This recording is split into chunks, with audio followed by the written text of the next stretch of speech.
자, BOJ 11722번의 가장 긴 감소하는 부분 수열 문제를 풀어보겠습니다. 일단 문제 예제 입력은 6개의 입력이 있다고 가정을 하고 있죠. 20, 20, 10. 자, 문제를 손으로 한번 풀어보면 이제 처음에 무조건 1이겠죠. 자, 30의 입장에서는 나보다 작은 게 왼쪽에 없어요.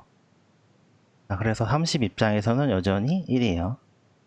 자, 10 입장에서는 나보다 큰 30이 왼쪽에 있죠. 그러면 30에 1이 이쪽으로 오고 더하기 1을 해서 2가 되겠죠.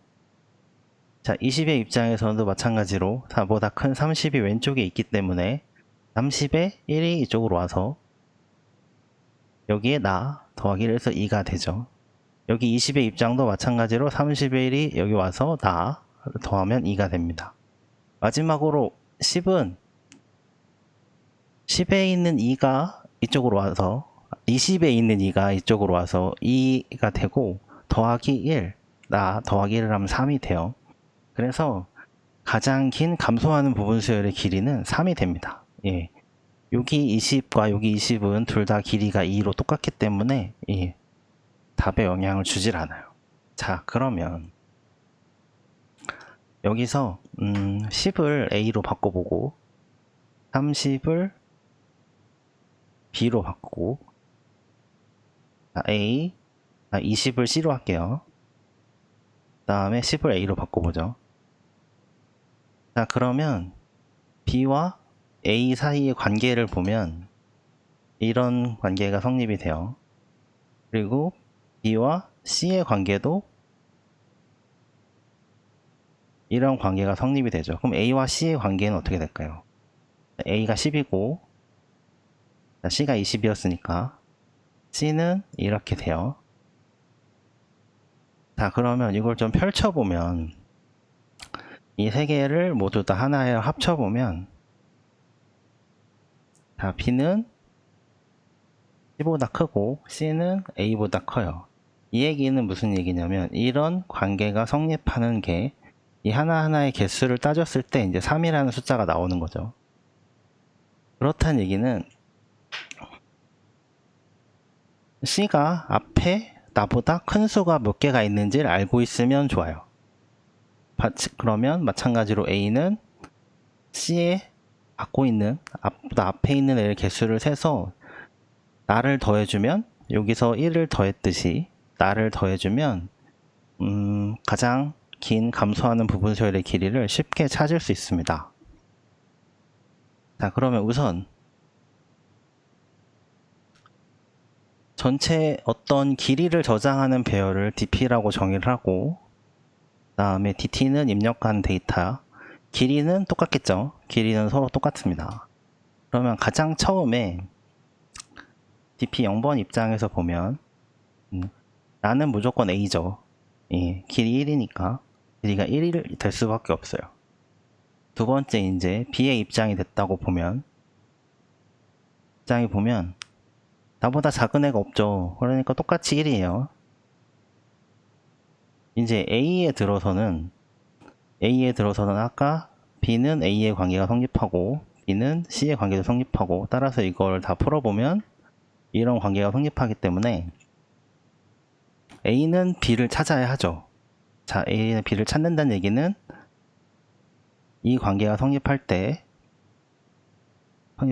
나는 뭔지 모르겠지만 B의 누적된 어떤 값을 A가 가지고 와야 하는 거죠. 이때 사용되는 게 dp 배열입니다. 자, 그래서 이 관계가 성립하기 때문에 A는 B가 갖고 있는 어떤 값을 가지고 오는 거예요. 그래서 나를 더하면 이제 2가 되겠죠. 여기에는 나를 더하면 2가 되는 거죠. 마찬가지로 여기서도 C는 가지고 올 게 뒤쪽에 30이 있기 때문에 B가 있기 때문에 이 관계에 따라서 가지고 와서 얘는 2가 되고요. 마찬가지로 해서 A는 마지막에 C를 이 관계에 따라서 더하기 1을 해서 2의 더하기는 3이 됩니다. 그래서 이거를 문제를 풀어보면 크게 이 조건에 따라서 누적된 길이를 알아오는 부분이 하나가 있고요. 두 번째는 루핑을 통해서 어떤 i가 쭉쭉해서 n까지 길이만큼 가고, 두 번째 루프에서는 j라고 하고 얘는 쭉쭉해서 i보다 작을 때까지 가서 이 관계가 성립하는지를 보고 두 가지를 비교해서 앞에 dp 값을 두 번째 앞에 dp 값보다 작은 원소가 있는 애가 이걸 가져오는 코드가 여기에 필요하겠죠.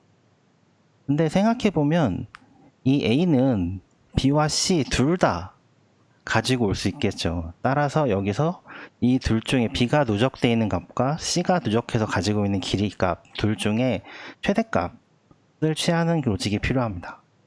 그리고 마지막에 최대값을 찾으면 이제 그 최대값에다가 나를 더해줘야겠죠. 1을 더하는 루틴이 들어가요. 자, 근데 여기서 조금 더 알아볼 거는 이 안쪽 루프가 한번 끝나면 어떤 인덱스 i에 대해서는 우리는 i번째까지는 이 이전까지는 가장 긴 감소하는 부분 수열의 길이를 구했다는 거예요. 즉 이전은 바뀌지 않아요. 한 번 이쪽으로 가면 이 이전 값은 바뀌지가 않겠죠. 따라서 리턴할 r 값을 정해주고 얘를 처음에 dp 0번 하고 dp 0번은 첫 번째 요소이기 때문에 무조건 1일 수밖에 없겠죠. 길이 1. 여기서 다시 한번 맥스 값을 찾아주면 루프를 따로 최대 값을 구하는데 루프를 따로 쓰지 않아도 문제를 풀 수 있습니다. 자, 이제 코드를 좀 볼게요. 자, 코드 두 개는 데이터를 받을 배열과 dp를 저장할 배열 두 개를 만들고 데이터 입력을 받고요. 제일 처음에는 길이가 1밖에 없기 때문에 1을 어사인 해주고, 현재 1인 상태이기 때문에 길이가 리턴할 r 값에는 dp 0번 값이 들어가겠죠. 그래서 1번부터 0번은 이미 계산이 끝났으니까 1번에 대해서부터 길이만큼 루핑을 하고 그 길이 이전에 앞에 있는 애들을 찾아요. 그래서 얘가 나보다 큰가? 얘도 찾고 크면 나의 dp 값을 비교해서 최대값을 찾아주는 거죠. 그럼 최대값을 찾았으면 나의 길이 1을 더해줍니다. 그리고 다시 최종 리턴할 r 값과 맥스 값을 찾아주죠. 그래서 두 개의 루프와 한 개의 if문을 통해서 이 문제의 답을 구할 수 있습니다.